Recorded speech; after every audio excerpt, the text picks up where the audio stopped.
We're gonna. On today's episode of the 1-0 Sports Show, we'll go over Texas's football struggles, a World Series preview, NBA season tip-off, and more hot topics in the sports world. We'll play some trivia, pick some games, and so much more. It's the best time in sports world. Don't go away. 1-0 Sports Show starts next. We're going to have an exciting show. We're going to talk about the NFL divisional round and what we expect from it. We talk about Texas's inconsistent start in Big 12 play for men's basketball. We'll finish with some talk about our women's basketball team. So, we got a packed show today. I got to go the other way. You know, Texas A&M, they got a lot of identity issues. Are they an agricultural school? Are they military? Are they blue collar? Are they academics? They're all over the place. So now, I'm always a sucker for a one-handed catch. I have tiny hands. I need 3 of them just to catch a football. So this one-handed grab in the end zone, that's just super impressive in my eyes. That's going to be my play of the week. Mayo pour on college game day. Look at this. Just the guy and the North Carolina, South Carolina game. He's just straight eating it, shirt off, rubbing it on his body. Hey, listen, the Cinderella story ends here, Texans. I'm sorry, man. The chariots turned back into the pumpkin. It struck midnight. Whatever you want to say, I think it ends here.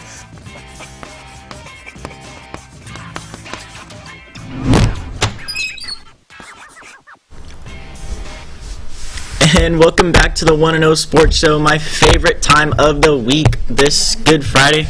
My name's Louie. I'm here with my other host over here, Aiden. Aiden, how are we doing today? I'm doing good, Louie. A little apprehensive about Texas's offense, but we'll get into it. It's been a good day so far. I just woke up, so it's going to be interesting how this plays out. Yeah, a lot of offensive struggles. We see that, but we'll dive right into that. But before we get started, today's show is brought to you by Cat Metro, Austin's transit system. We connect you to work, school, play, and everywhere in between. Plan your ride to this weekend's game at catmetro.org. So, to start with on the 1-0 Sports Show today, we're going to get into who's hot and who's not. So, Aiden, for this one, who do we think is starting off hot? Who's going? Do you want to start off with? I know you have some opinions on the NBA. Yeah, so for this one I went with NBA. For who's hot, I'm going to go with the Oklahoma City Thunder. Yeah, coming off a campaign last year, the Oklahoma City Thunder has one of the most balanced teams that I've seen in the NBA this season. They got that star MVP, Shai Gilgeous-Alexander, coming back. He absolutely puts up points left and right for this team. He also puts everyone in foul trouble, too. He is clearly the driving force for this team. And their defense is looking stronger than ever, coming off a championship, in my opinion. Yeah, no, I 100% agree with you, Louie. I just think the NBA just started, so it's kind of hard to put a name on right now. But I'm going to segue over to football. Give me Alabama as the hottest team in college football. Ever since their devastating loss against the Seminoles Week 1, the tied are top 30 in total offense as well as total defense, while also winning against 4 top 25 teams. Credit Kalen DeBoer in shifting the point of emphasis in Alabama's offense more towards passing, with Ty Simpson being a redshirt junior playing in his first starting year here at Alabama. They're ranked top 10 inside passing with an 82% QBR rating. I think it's all comical given that the start of the season, Alabama's fans wanted the program to buy out Kalen DeBoer. Now, if I think he ran for U.S. Senate, they'd probably vote for him. Yeah, that Alabama team just looks like they're just rolling. Week after week, they just continue to click, make big plays. Yeah. And as much as it hurts, it's hurting Texas' chances even more in the SEC. I think I really I was kind of like a little overboard on them starting the year, but whenever I saw them dominate against Georgia in Sanford Stadium, I think Georgia's the best team in all of college football at home. They really put a damper on Georgia, and that's when I knew, man, Alabama, if a team can beat Ohio State, I think it's going to be Alabama. Yeah, I think this is one of the most legit teams going on in the country right now, and they definitely have a chip on their shoulder not making the college football playoff last season. So to get into our next segment for who's not looking so hot, for this one I'm going to have to go with the Florida Gators football team right now. Yeah, to start, their record right now, looking at 3-4. They just don't have enough offensive execution. Their defense is not looking too hot either. And with that, the 3-4 record, they just lost their coach. I believe he was fired maybe a week ago. Yeah, I think the only true asset they have in Florida is probably their scouting department and their accounting department, because they really put up money when it comes to getting these guys. Just Billy Napier, they really didn't have a system. I felt bad for DJ Lagway. A lot of their players were injured. We saw what they could do when they were healthy against Texas, putting up big numbers on the run and in the passing column. But yeah, I 100% agree with you. This has been a really true disappointing season for Florida. Let's see what they can do next year. There's possibly some new head coaching positions. James Franklin, of course. The Tulane head coach might go to Florida. We'll see. Now I'm gonna go with NFL. Here, I'm going to take a stab at the New York Jets, okay? And this team, if it was a disaster song, this would be the New York Jets. Under first-year head coach, the Jets have posted an 0-7 record, ranking dead last in passing and 29th in total yards. Hey, at least the Jets' offensive system serves as a model for how play callers shouldn't act. The team is so bad that they've gone through a staggering 5 head coaches within the last 15 years. I don't know what's worse, paying New Jersey taxes or being a Jets fan. Yeah, the New York Jets, they're just not looking too hot this season. It's just not looking good. And then I don't think this is anything new. I think just year after year, they're just not looking. But 0-7 to start, that's pretty right. That's a pretty rough just, record. I mean, it's a bad season for Jets fans. But now we're going to take a look what's trending now. I'll start off, Louis. The Toronto Blue Jays are going back to the World Series for the first time in 32 years. They will face the Los Angeles Dodgers in Game 1 tonight. Who is the key for the Blue Jays to win their series? Louis, what do you have? Yeah, I think one of the keys is going to be Vladdy. Just definitely, he's one of their best hitters. He hit 385 in the ALCS, and he's hit 3 home runs, 3 doubles, and he was named the MVP. I'm going to have to go also with George Springer, of course. Yeah. I know you've mentioned George 100%. Springer a lot as of late. He's definitely their guy that they can count on in these big moments, especially in going into the World Series. I think that's definitely key for them to win. Yeah, I love how you mentioned George Springer, because it just, it's like music to my heart. It really puts tears in my eye.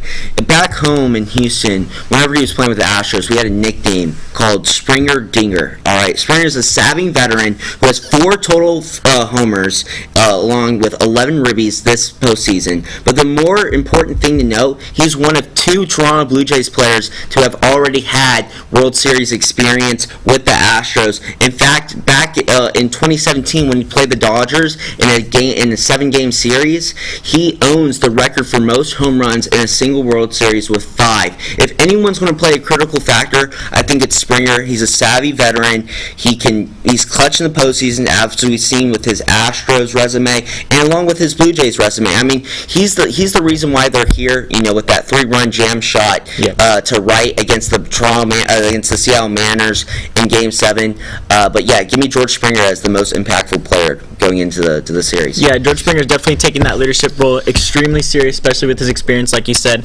But moving on, we're 7 weeks into the NFL season, and we are still without an MVP favorite. Right now, who are we looking at for early MVP? I'll start this one. I went ahead and I picked one of the most obvious choices, in my opinion. I went with Patrick Mahomes for this one, just because all right, I know I got a lot of haters in the room, but to start, Patrick Mahomes has been consistent from day one. He's not let up. He's one of the most decorated athletes in the sport of NFL right now.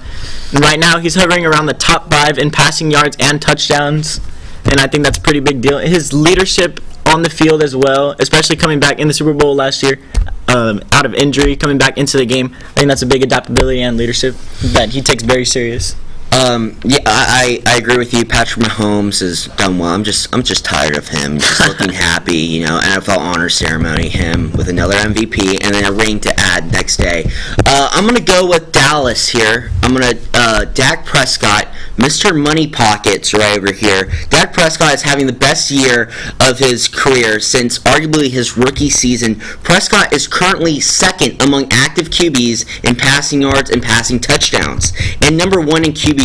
And his stats accurately reflect the nature of the Cowboys season. I think, what he's doing is pretty impressive given the fact that, the defense hasn't been well. I think if the Cowboys make the playoffs, if the defense, plays their nature, right? If Kenny Clark, does what Jerry Jones said he does, which is, false, but if he stops the run, I think the Cowboys are a true contender to win the Super Bowl, just given the fact that they played on offense, and I think Dak Prescott's a huge part of it. I think he'll win MVP if the Cowboys continue to play like they have been. Yeah, if the Cowboys can continue to play, that is the key word. Yeah. If they will. They seem to disappoint their fans just every week. I think we're pretty much over it. I think we're more so on Nico Harrison's neck over Jerry Jones, but we'll go on to the NBA now.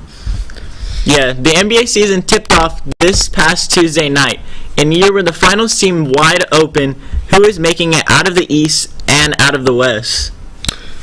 Yeah, I'll start here. I'm a music history fan. I don't know about you, Louis. I love music. In 1960, the Drifters released a song titled This Magic Moment. Okay, look it up. It's a great song. I think this year it is Orlando Magic's moment. On paper, this is one of the most talented, most profoundly athletic teams in all the Eastern Conference. This is a conference that's up to grabs. I mean, Cleveland was the number one team coming into the NBA playoffs last year. I mean, they lost abysmally to Indiana. Now, I think with the mixture between Paulo Banchero's athleticism and versatility on the three-point side and his shiftiness and craftiness to getting into the lane, combined with Franz Wagner's ability to switch on defenders when he's healthy. And don't forget, they have an acquisition of Desmond Bane, who's one of the best spot-up shooters. Orlando was terrible. They were below season average when it came to spot-up shooters. Desmond Bane is going to bring some prowess there with his three-point shooting ability. Even though the Magic are incredibly young, as you mentioned right in the beginning of the show with OKC Thunder, OK City was the youngest team in the NBA last year. What happened? Yep. They won the finals. So, for all the old heads, Kendrick Perkins saying, oh my God, age matters. Well, it doesn't. Give me Orlando to really put a nail on the coffin in this Eastern Conference. Yeah, I really like how you nailed the magic moment. Yeah, that was pretty good. My dad's 60, so, it kind of fits. Yeah, moving on to the West, though. Who's making it out of the West? For me, I went ahead, and I was a little biased. I went ahead and picked Oklahoma City Thunder once again. But yeah. Go on. To start, they are the defending champs. They have a lot of their roster coming back, and Aiden pretty much nailed exactly everything that I was going to say. They are extremely young, and I just think being a young athlete in the sport of NBA is a huge advantage, just because you're younger, you have less experience, you have nothing to lose. You can simply play faster, play harder. Yeah, they're just having fun. They're just rolling. I think Isaiah Hartenstein it was a huge acquisition. I think he was probably a dark horse acquisition last year, getting him from the Knicks. I mean, they really lacked size last year. I think that's the reason why they didn't make it far enough 2 years ago when they were number one. Yeah. I think they just needed size. Chet Holmgren got bigger, and they're really fun to watch when they're all healthy. Well, it'll be interesting to see what they can do if they can make another back-to-back championship finals, as you've mentioned. Yeah, I think the only team giving them contention right now in the West will be the Nuggets, of course, the last two champions, Nuggets. But I think Oklahoma City will pull this one out, and I think they'll make it to the finals and potentially win another championship. Yeah, it's going to be interesting to see. As we come back, we get into our Versus segment with a very special guest. Don't go away. We'll be right back on the 1-0 Sports Show.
And welcome back to 1-0 Sports. That was a pretty interesting who's hot and who's not. But right now we're going to get into our versus segment.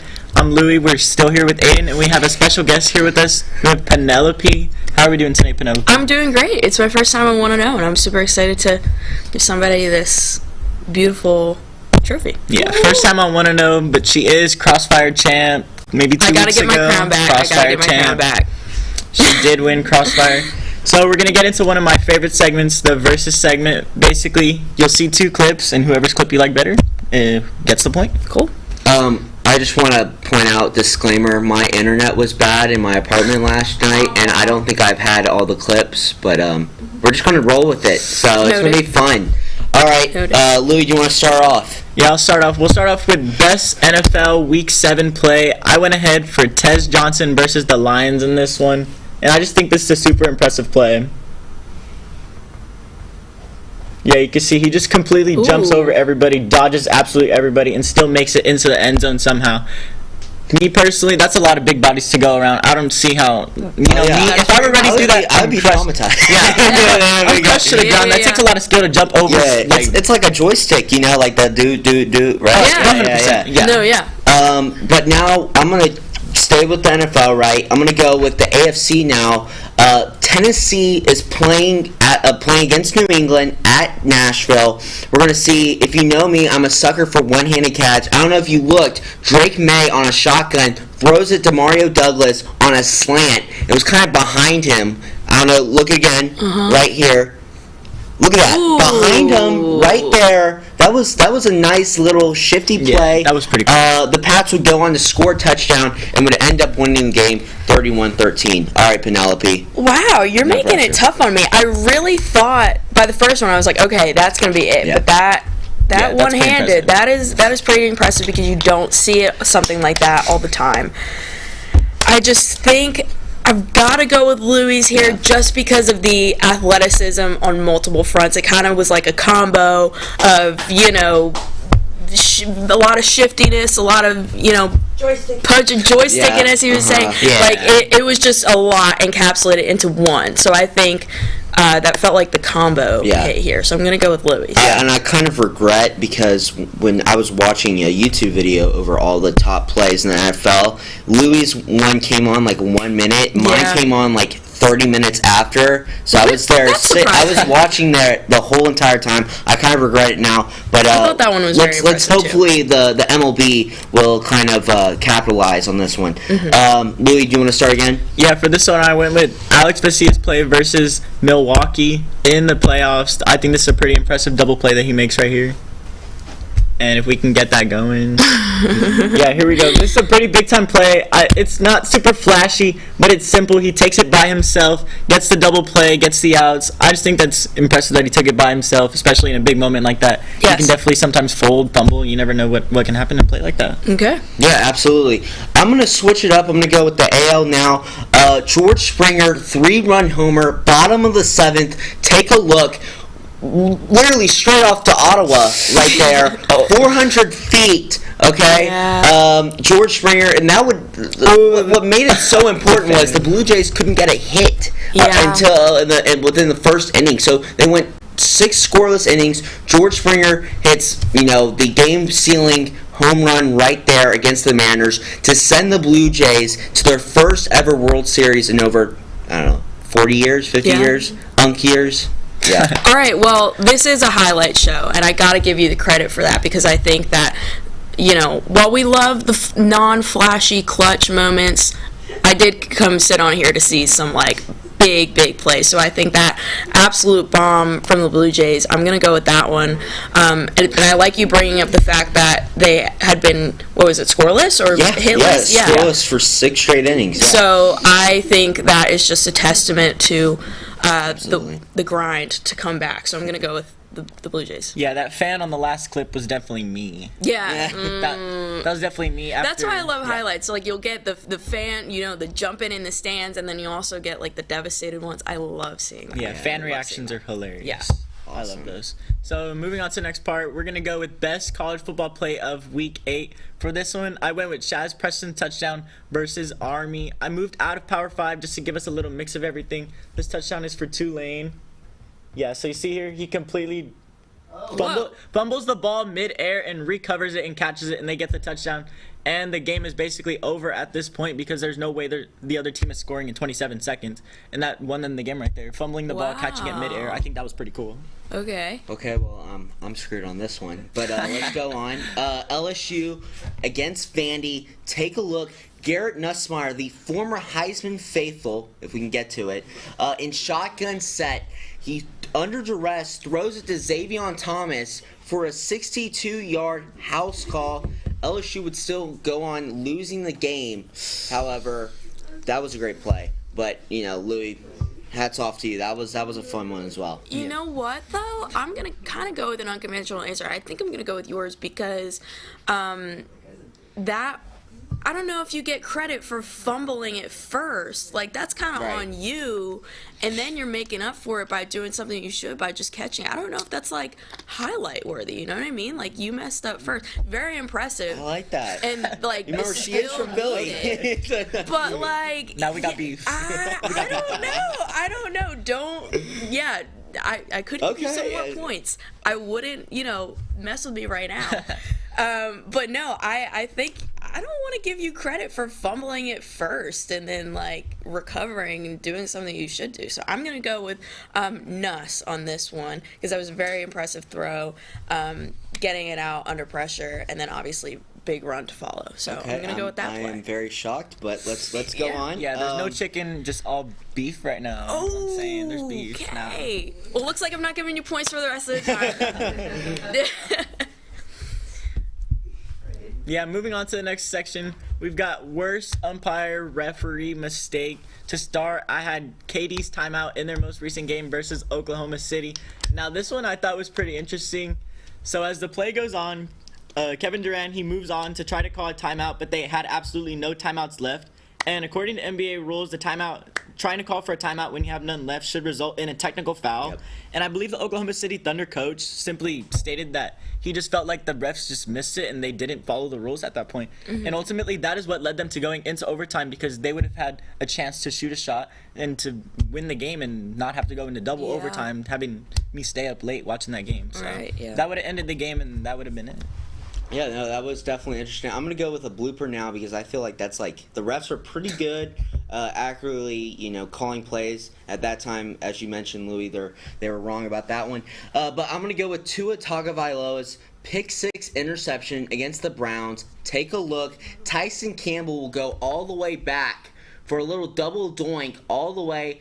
Touchdown, and we can go on and on. I think Tua had over 4 picks in that game, so we could have made a 30-minute segment just off Tua's mistakes if we wanted to. But I think if that really solidified Miami Dolphins' performance all year, Tua Tagovailoa, that had to be it. Yeah, I am going to attempt to squash this beef right here. If you'd let me, because I'm going to give you the point here because I think that was an all-out mess. That should never happen in an NBA game. That just seems like a lot of, kind of like a rare mistake, just total, like, mess. And it completely changed the game. It did. The game would have been over. It totally flipped it on its head. And, unfortunately, Tua turn the ball over is not, like, that rare of it. You can get one of those my every video day. had like 5 views. Exactly. That was hilarious. Tua turned the ball over. I mean, like, he's got that name for a reason. It's not really highlight worthy if it happens every single game, multiple times a game. So I think that one stands out as more of a mess to me. I'm going to give Louis the point on that one. Yeah, well, the beef is squashed, I can guarantee. There's no more beef ramen. Good. There's nothing going on here anymore.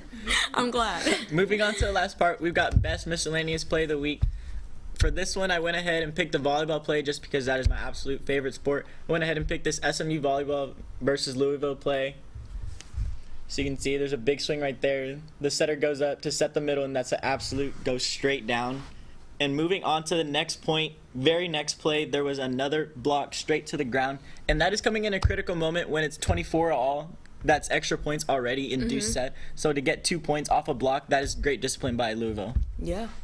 Penelope, I want you to mention we didn't have a video for that last play right there. So he was just recapping summary. So I don't think it's fair if you put Are you that in allowed your to put assumption. multiple clips? Did he do that on purpose? I don't think that's allowed But that was good finessing. I'll give you that. The but play you're was not, you're not the that play was sneaky. within 2 seconds of each other. Okay, we're gonna go Just on. for context. He's playing it again. It went straight down. Then like 2 Yeah, seconds that later. one was good. I don't know. I didn't watch that game. I don't know if I can believe the other one. I don't know if you're like Okay. overemphasizing anything. I don't know. So I don't know. Okay, now I'm gonna give you true, accurate depiction. Unlike him, George Pickens against the Cowboys makes a sideline catch against the Commanders. Take a look right there, a little bomb, and then he gave you the 6-7, highlight at the end. Thank God we don't have that being rolled. But Why I thought not? I love that was a pretty cool thing. Well, right now it's 1-0, not 6-7. Yeah. I thought that was pretty cold from George Pickens. I mean, he's a highlight merchant, and I think it would be abnormal if he didn't make those kinds of catches every game. But yeah. You're making this one tough on me because you do bring up a good point about, his presentation per se. And remember, NFL rules, you have to have 2 feet in bounds, Yeah. unlike college football. So, I mean, he really didn't have that much separation. But go Yeah. on. I am going to go with the football clip here because I feel like I think volleyball is just a really tough sport to actually break down maybe you're way more of a ball knower than I am in terms of volleyball, but when I see volleyball clips, I see impressive all the time, and I think that one I don't have enough ball knowledge to like see why that's separate and like different from anything else that I've seen. I've seen a lot of great kills, and that just didn't stand out to me as much. I think an impressive football play is more easy to stand out, so I'm gonna go football on this one. Beef? There's no beef. No beef ramen, I promise. Good. So let's go ahead and add up the points. Was somebody doing that? How much did we get? I think that was pretty decisive. What was the score? 4-1. Really? 4-1. 4-1. Our producer is saying 4-1. But I'll just snatch that, like swipe of the fox, and I definitely have more than 1 point. Like 3-2. Yeah, I feel like I Okay. would give you more than Let's go. There you go. Let's go. Shout out. 713 he got H-Town. lucky. Let's go. Congrats. Last I'm happy last to one be might a have been host. rigged. My full clip didn't get shown. It's okay. All right. Well, What was 2 clips in one? thank you so much, Penelope, for coming on. Of We'll course, see thank you you for back having me. on trivia, and we'll come back. We're going to dive into the past week of Texas athletics. Stay tuned on the 1-0 Sports Show.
And welcome back to 1-0 Sports. Right now we're getting into our Texas Athletics segment, and I think me and Aiden are very excited to get into this. How are we feeling going into Texas Athletics? A little disgruntled, but yeah, let's just get on to it. I have so much to say. Yeah. On Saturday, the Texas Longhorns beat the Kentucky Wildcats 16-13. The game was hard fought and left many fans with a bad taste in their mouth. What was the most concerning thing you saw from the Longhorns? Yeah, I'll start with this, Louis. I'm happy to start with.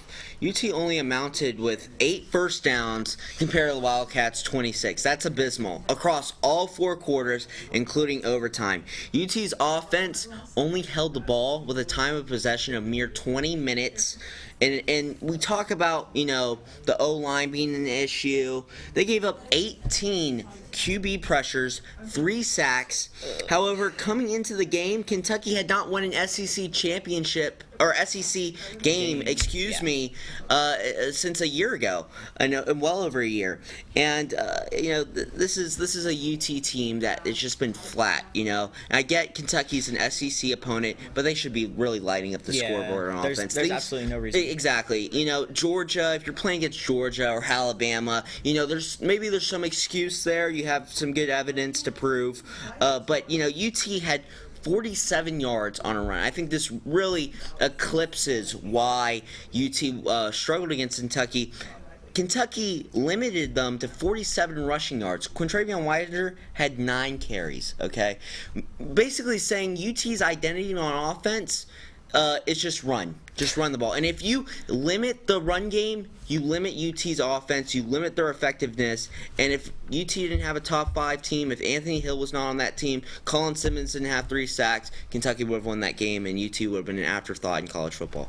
Yeah, I like what you said about them being flat. That is exactly my point. It just feels like there's just absolutely no sense of urgency from this team on the field. That sometimes you can see them running on the field, off the field. Right. Most of the time, they're not even moving that fast. Right, When and they're really relying on their special teams and defensively. Ryan Niblett, had a bunch of plays. If he didn't have those plays, I don't think Arch Manning and Ryan Wingo would have been in a great shape of field position to put some points on the board, but go on. Yeah, and I think one of the biggest things for me when looking at the stats after the game, Kentucky absolutely dominated us in absolutely every single stat. Category. They beat us in every single stat line, and we somehow still won the game. That is really what scares me for this team going into this next game.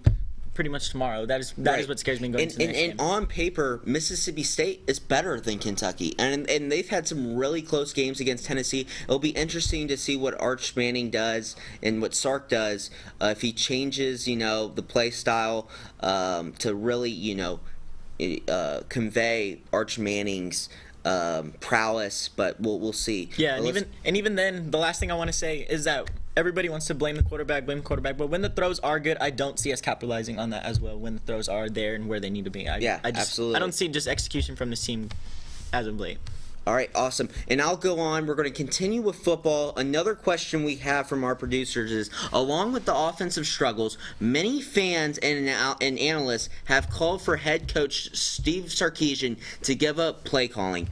On Monday, Sark said he would not consider it, saying he was hired to call plays. Should Sark, Louis, give up the play calling, or is this just a right move, what he's saying?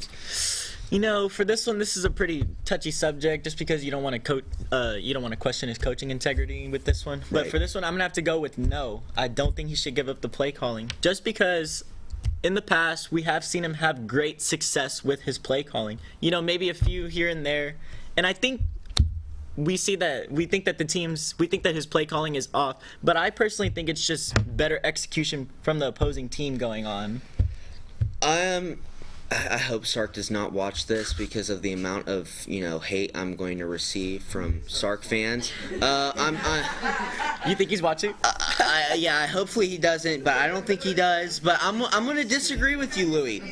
I think being a head coach and a primary offensive play caller is very hard to do.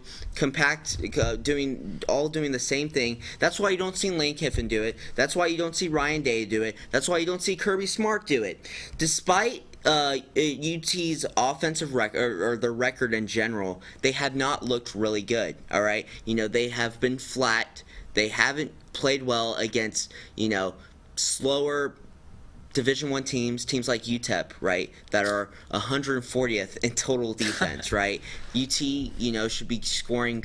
UT should be up by 6 scores, not by 2, right? And it's literally if a hangover was a team, it would be UT. Because I don't know if it's the O-line, there's O-line issues.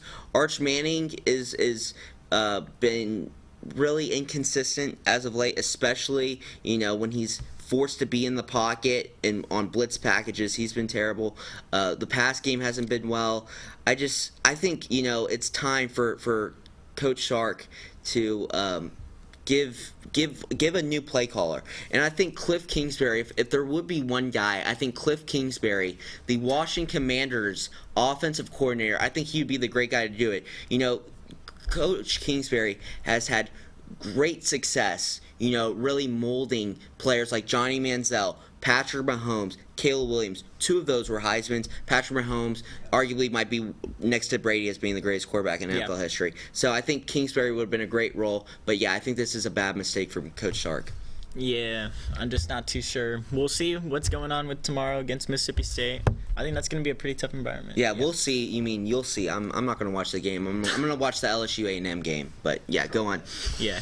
Moving on, we're going to go into one of my most favorite topics on this show. Texas volleyball is still undefeated and heads into a series on the road against Ole Miss tonight at 7 p.m.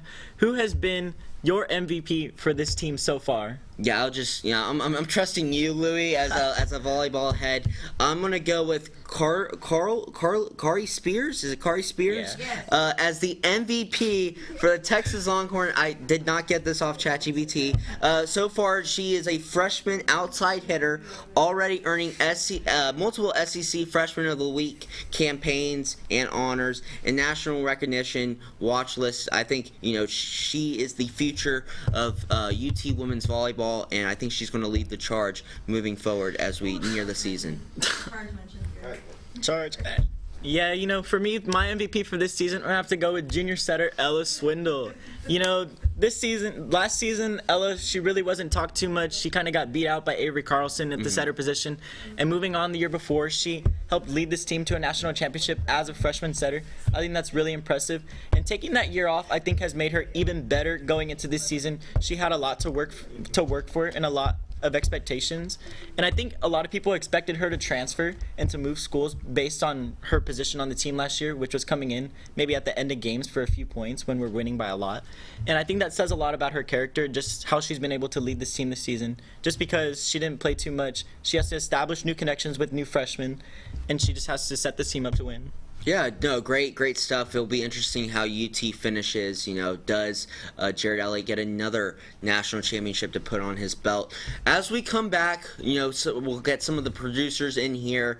They're going to give us their trivia questions outlined for us. So stay tuned on the One in a Sports Show.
team they play? Introduce him.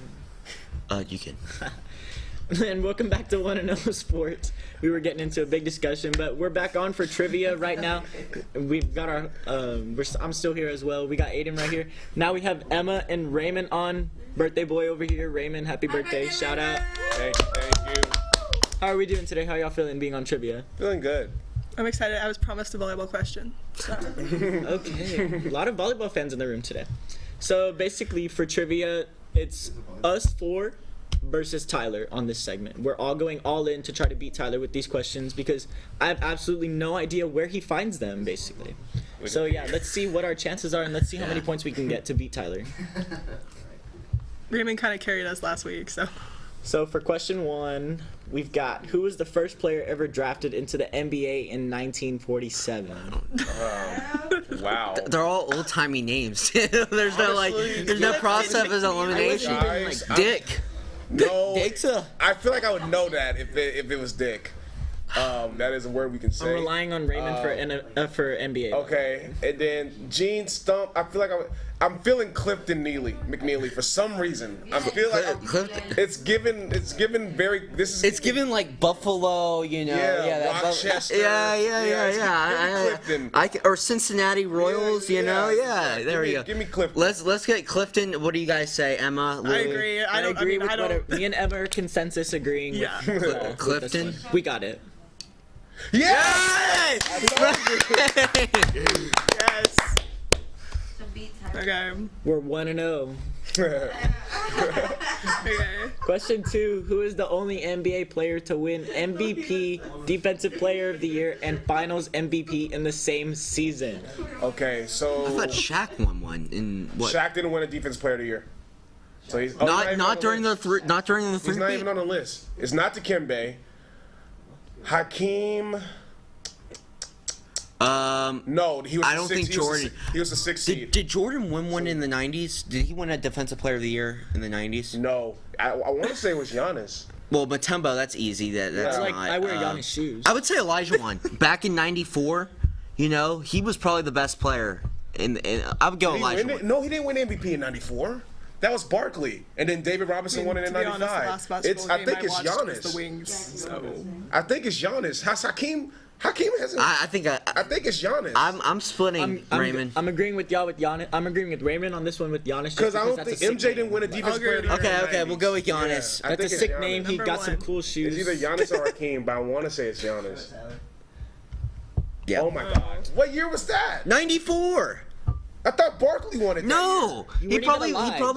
probably won it when they went to the finals against Jordan. What? year. Oh, that Maybe. was '93. Wow. I'm sorry. I'm hurt. Yeah, I don't know how Aiden knows this one. He wasn't even alive. Question 3. Which NBA team has never had the number 1 overall pick? Oh, the Celtics. Wait. What about Such an automatic What about answer. the Heat? No, they took Alonzo Mourning, didn't they? Wait, Yeah, was Alonzo or Glenn Mourning? Rice too. Glenn Rice was drafted by Charlotte. Was he? Okay. Yeah. It's either No, I don't think Alonzo was. When was Alonzo drafted? 96, 95. So that's Out of Georgetown, I believe? No, that's Iverson was 96, right? Yes. Oh, yeah. So it wasn't. Okay, so it's not. It might be Miami. And then, yeah. Boston got. I'd go. Boston drafted. Who did Boston have? Was Lim? No, Lim Bias was 3. Larry Bird was 2, because Magic was drafted 1. Was Parrish 1? No, I don't think so. Russell wasn't. We got to come up with an I go come up Boston with an Celtics. I think Boston's like the safe answer. Yeah. I wouldn't be surprised if it's the Heat. Damn it! I'm sorry. Wait, who did Boston have? Bill Russell wasn't a number 1 pick. Who was their number 1 pick? Was it like freaking like Casey Jones or something? Yeah, or like that, Tom bro? Heisen or John Havlicek. Yeah. Like, so one of the one that ate. Sam Jones. Question Yeah. 4. What MLB father-son duo is the first to each have hit 40 home runs in a Griffey. season? No, maybe Prince Fielder.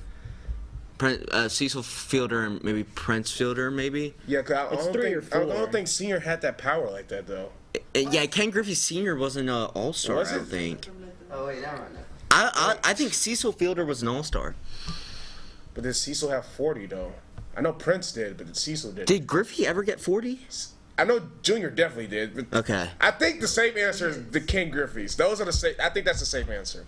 I mean, I've been wrong on the past two, so I'm gonna I let, think Ken Emma, Griffey, what do you think? I think Ken Griffey. Emma, yeah. you're still I think waiting for the we're volleyball? I'll go with Raymond. I think it's we're Ken Griffey. overthinking this. Okay, Ken Griffey. We could be overthinking this, or we could be very wrong. Okay.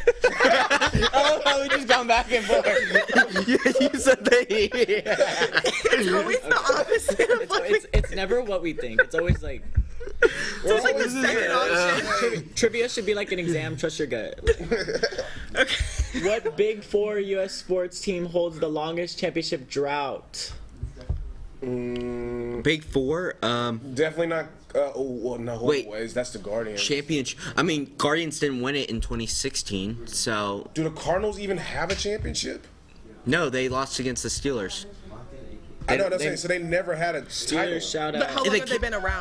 When did the Kings go? So oh wait. Question. Can we ask a question? Are we considering like the history, like that team in that city?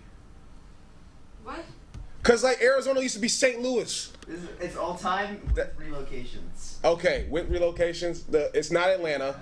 The Hawks won it in like the 60s or 50s. They have the Kings. I think Cleveland. Kings won it in Rochester. It's either the Guardians. I think the Cardinals never won a title. I don't think the Cardinals ever won a No, title. I don't think so either. They've been to a Super Bowl. They've been to the Super Bowl. I'm trying to think back into like the NFL, like NFL. the AFL, the American National. Yeah. Yeah, 'cause I know the Hawks won one in like the 50s with like Bob Pettit and shit. Yeah. Gotta say Right. that. Right. No, you I can't. can't. I can't. You can't. Press the button. Let's go. The Cardinals. Cardinals, yeah. Okay. Yes. We got two. That is. We get clapped. 2 for 5. We got clapped.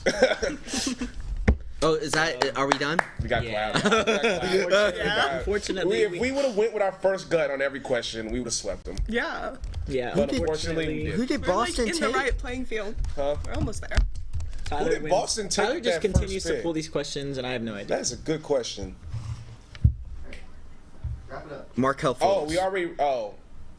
Oh, Is there only 5 questions? yeah. Okay. Oh, I Well. thought- oh, wrap it up. Yeah, thank you guys so much. We're gonna go now on to the NFL Pick'ems with Emma. Thank you so much, Ray. Happy birthday! Thank you. And yeah, stay tuned.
And welcome back to 1-0 Sports. We're on to our last segment right now, the Pick'em segment. Basically, we'll decide who we think is going to win between two different matchups going on this week. We have Emma back on. How are you doing right now, Emma, after our disastrous trivia? I'm good. I'm excited to pick some games today. I'm going to pick purely based off of vibes. Yeah, that's pretty much what we're feeling right now, the vibes. Vibes were not so hot after the trivia segment. Aiden had his own score, by the way.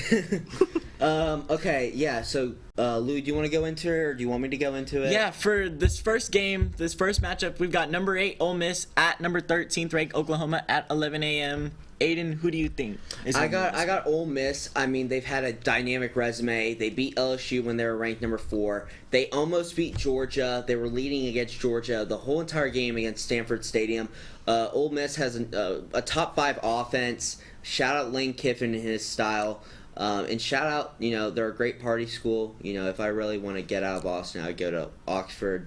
But I think Ole Miss, Oklahoma's, resume, I don't think they've really been a premier SEC team. We haven't really seen what they can do against top SEC opponents. Give me Ole Miss to upset against Oklahoma. I'm going to have to take Ole Miss as well for a couple reasons. Number one, like you said, they did very good against Georgia. I think they're ready for a revenge game after their loss against Georgia, and they're going to come out and they're going to beat Oklahoma. I also don't like Oklahoma. Yeah. So I want to see them lose. So I want Ole Miss to beat them, so I'm going to take Ole Miss. Yeah, for this one, I'm going to go. Louis. This one, I'm going to have to go. I'm going to have to go decisive, and I'm going to have to go with Oklahoma just because I know that their offense wasn't looking so hot against Texas when we played them in Dallas, but I'm going to have to go with Oklahoma. Their offense, I think, is just rolling, and Ole Miss's defense can be shaky at times. Give me Oklahoma with this. In Oklahoma, I don't know if you've seen on paper, they have the number 1 total defense, so it will be a matchup. Great game. It's going to be tight, but let's go on. Number 3, wrong script. Missouri taking on Vanderbilt here in the Music City. Louis, what do you have going into this matchup? Yeah, for this one, I'm going to have to go with Vanderbilt. This team has been absolutely hot. They're upsetting teams left and right. They're beating everybody. They're outscoring their opponents by a lot of points in every other statistical category as well. Give me Vanderbilt with this one.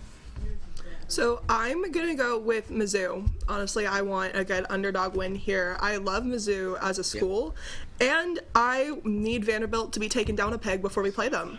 I need someone to just take Vanderbilt down a peg before they come here and we play them at home. I think it will be good for us. So I need Mizzou to beat them because I like Mizzou better. Yeah, that 11 a.m. start for Texas versus Vandy, I'm just not feeling it.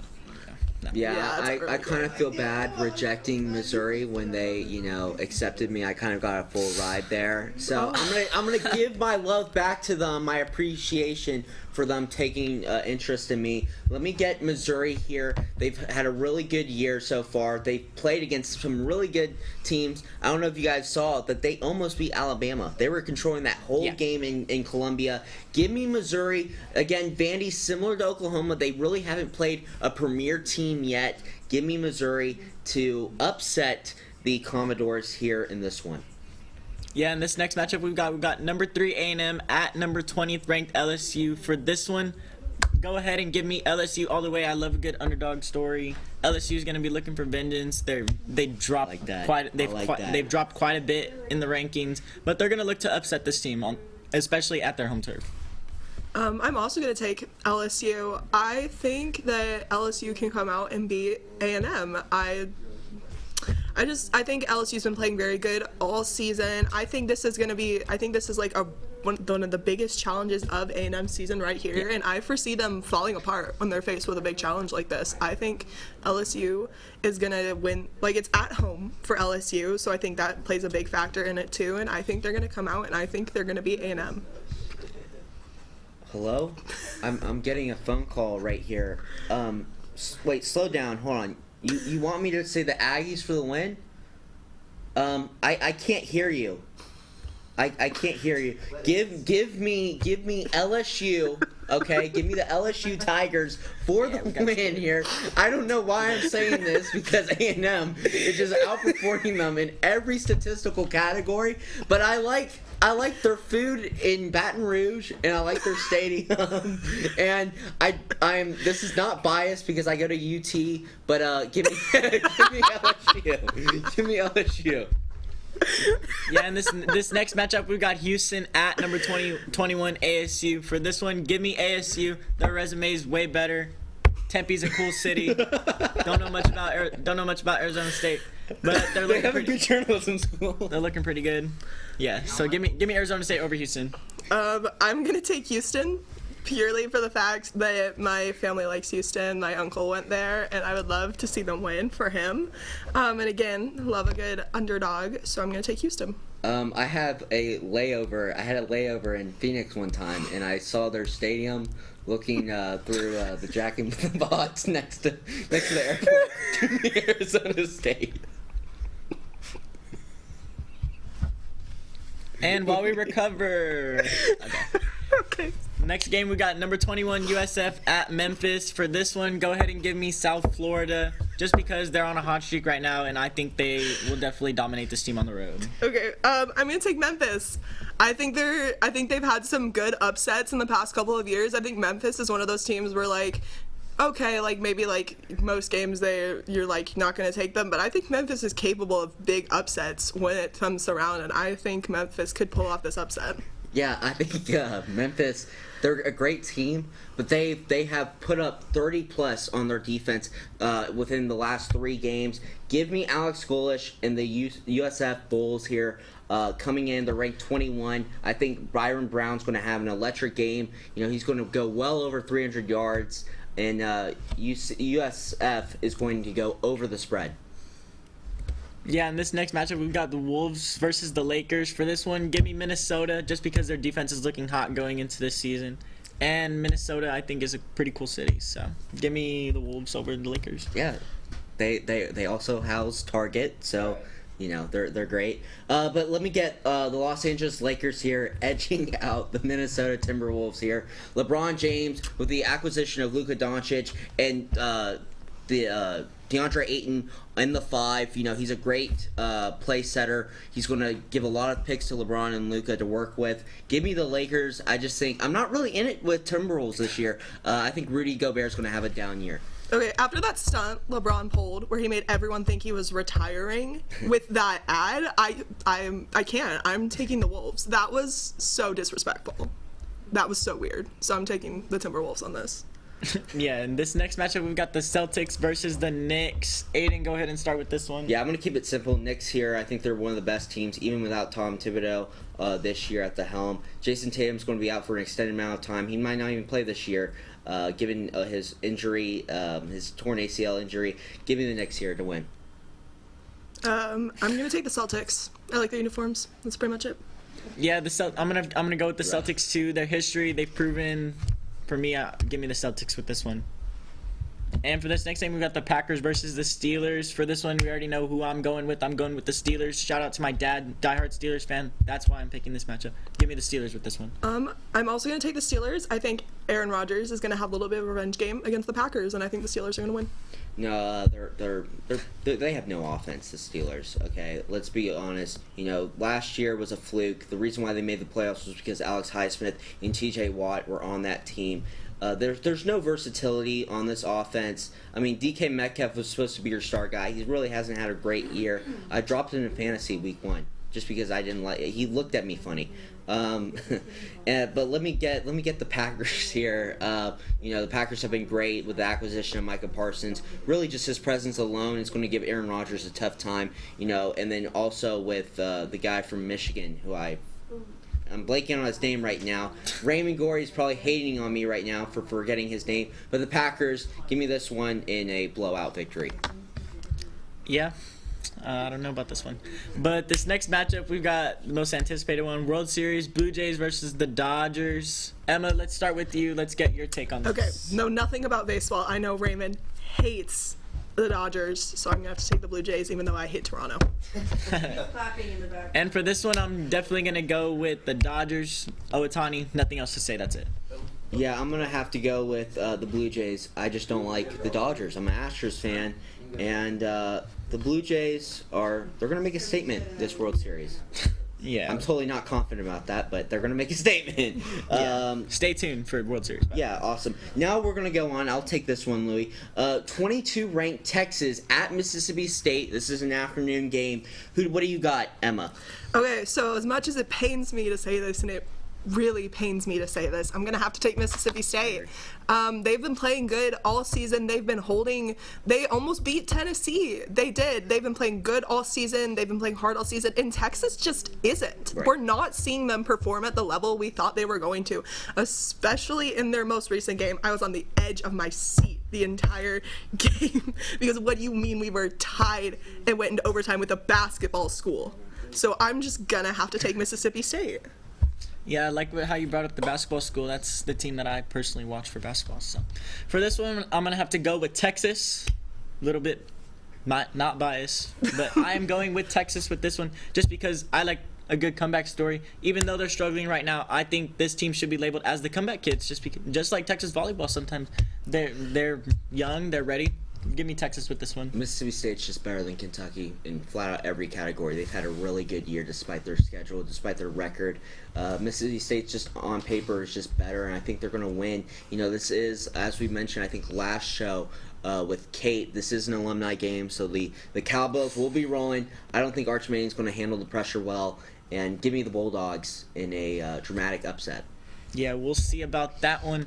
And that's going to do it for this week's episode of 1-0. Don't forget to join us Tuesdays at 6 p.m. for a new episode of College Press Box, Wednesdays live at 9 p.m. for College Crossfire, and next Friday at 11 a.m. for another episode of 1-0. Thanks for watching, and have a great weekend.